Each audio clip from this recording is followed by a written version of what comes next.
So I'm going to present briefly on a report that we recently published on energy communities in Bulgaria, and provide a few general comments picking up on some of the excellent presentations earlier. So here's a snapshot of the report. It is available in Bulgarian as well as in English, and provides a good overview of sort of where things are in Bulgaria, while drawing on a few examples from other parts of Europe.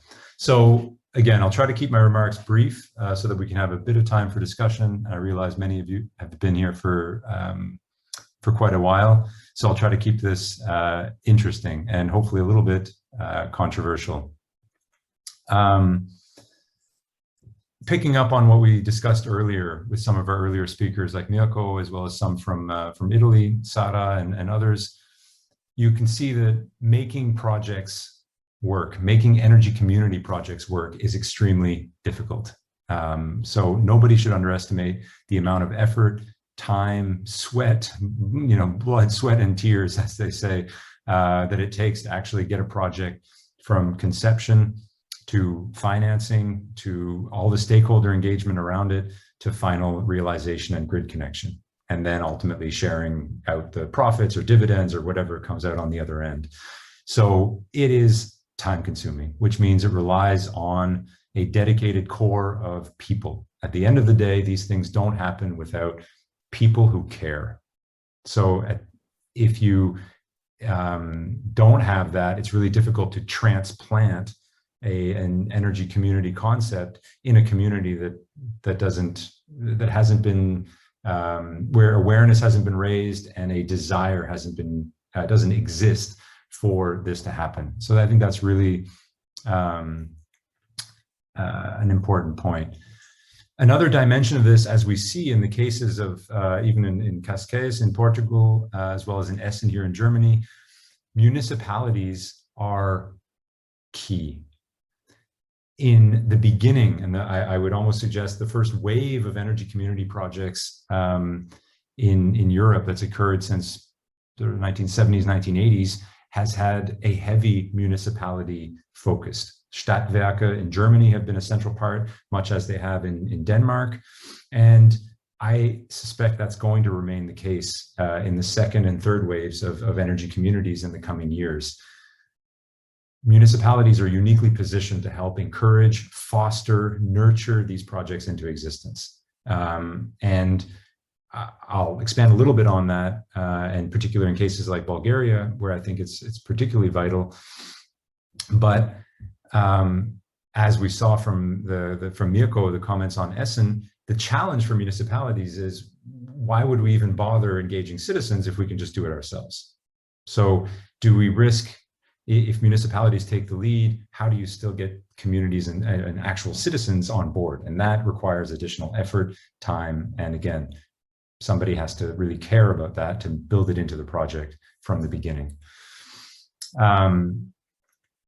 So a couple, as I pointed out, people are at the heart of energy communities. So know-how is key. You can't have a successful energy community without the substantial building up of local knowledge and capacity.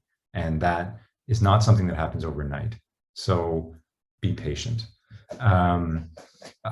And in the last point here, energy community projects rarely happen on time. So officials should really resist trying to put hard deadlines, including fixed auction windows for energy community projects. That doesn't make sense. Energy community projects grow in their own ways and take their own time to reach fruition, and policy needs to be patient. Looking at Bulgaria, a couple quick highlights from what we've seen.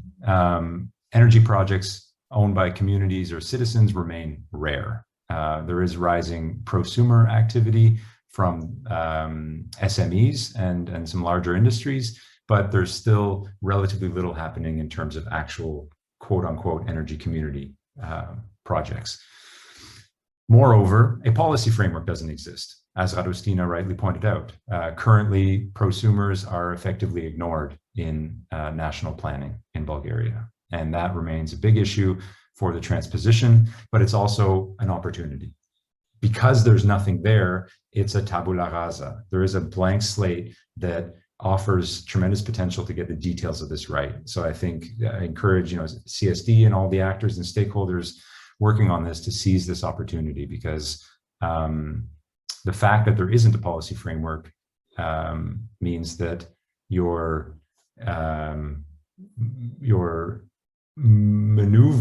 room to maneuver, as we say, is greater, and you can potentially avoid some of the mistakes and some of the challenges that have hampered other jurisdictions. I'll move on to the next. So a key concern throughout all of this in terms of getting citizens involved is disposable income. One of the reasons why you see quite high numbers of energy communities and bottom-up citizen activity in the past in Germany and Denmark is people had high levels of personal savings. Households are savers. And I remember going to an exhibit a couple of years ago at the German Historical Museum here in Berlin, and there was a huge exhibit on saving as a German passion, and going back to the 13th, 14th centuries with little iron piggy banks, essentially, where people put their little household savings into. And I mean, saving is deeply embedded in German culture. It's deeply embedded in German philosophy and banking principles as well. So the logic of saving and having high amounts of household savings really has played an important role as a precondition to energy communities in countries like Germany. Those preconditions don't exist in many countries in Eastern Europe and Southeastern Europe or the Western Balkans. So that remains an important challenge, which means policy and measures, as Radostina pointed out, need to be put in place to enable small contributions from households and to make it easier for even low-income households to participate. And no-cost participation can also bring benefits. So even if a household doesn't have money, they can benefit from an energy community through lower energy prices. And I think that message needs to be communicated much more clearly. There are hundreds of small-scale energy community-like initiatives happening throughout the US and Australia and other parts of Europe that are happening specifically to target low-income households because they can save money on their energy bills. So that dimension of this should be front and center. Energy from a locally produced, from a local project can save citizens money.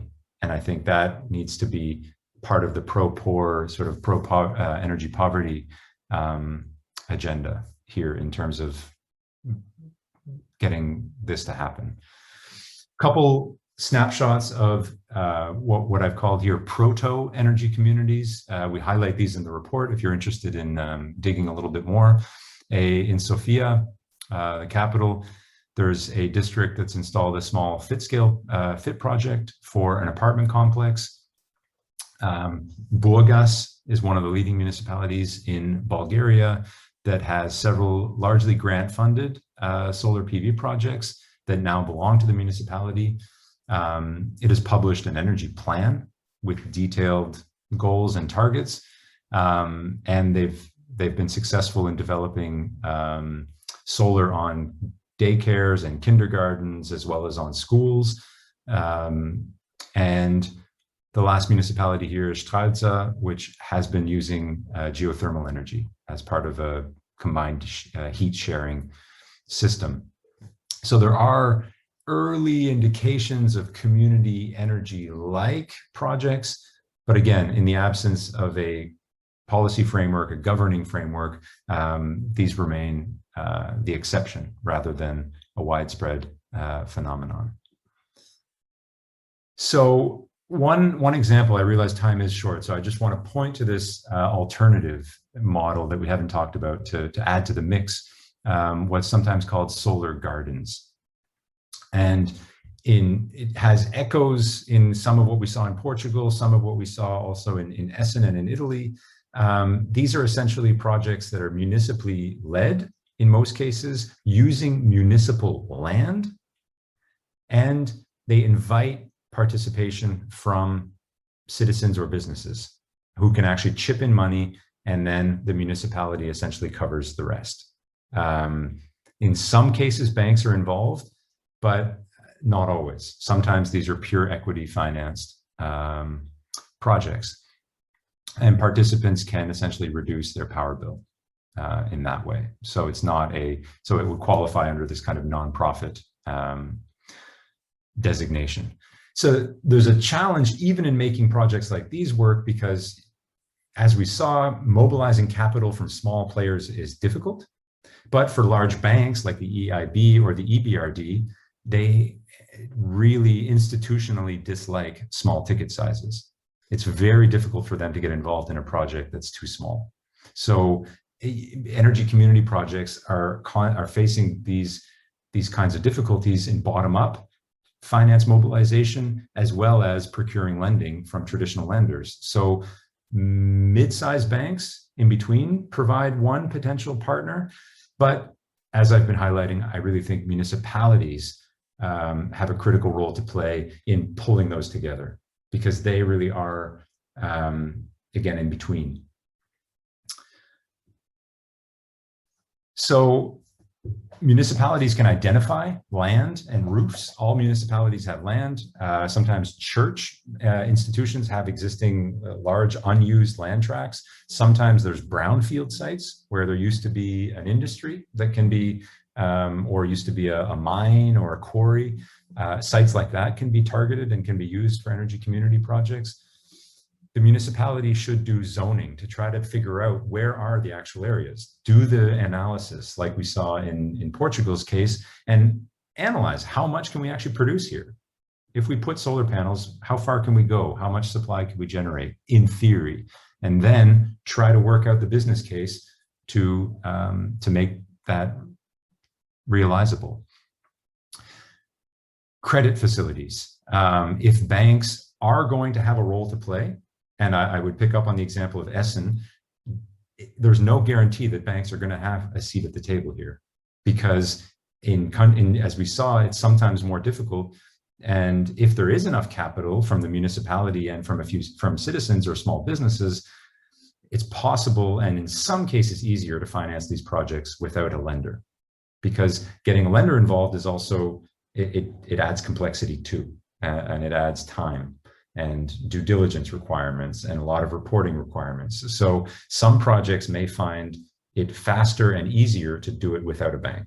I'm interested in our representative from the bank to get his thoughts on this. I think if banks want to have a seat at this table, they need to find ways to make it easy and make their participation value added to the community, because otherwise a lot of them will try to do it without. Grant funds can be an important part of this, and matching funding. I've always liked this idea of, if you put 500 euros on the table, the government or the EU or EU funds will match the other 500. So you double your contribution. And that kind of leveraging, there are some examples of this, has actually been a very powerful tool to get people to chip equity into projects like these. So I will essentially wrap up there. We need regulations on what you do with the surplus if we're not going to see these projects be pure self-consumption. And that includes the ability to erase your bill through some kind of net metering or virtual net metering arrangement. And finally, to pick up on Radostina's point, which I fully agree with, some kind of supportive agency can be really critical to just making it easy for people. If you want energy communities to happen, it's complicated, as we saw. There needs to be an effort to simplify it. Simplify it through standard forms, through standard permitting, through easy opt-in processes. And if you can get the mechanics right, make it easy for people, you highly increase the chances of success and of actually mobilizing citizens to this. at the end of the day, to make an energy community happen, it's about a vision.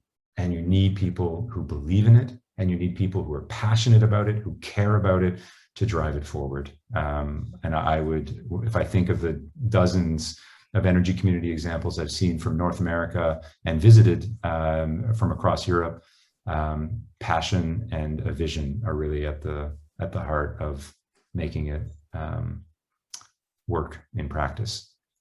So with that, thank you very much for your time, and thank you again for the invitation. And yeah, I look forward to discussing further.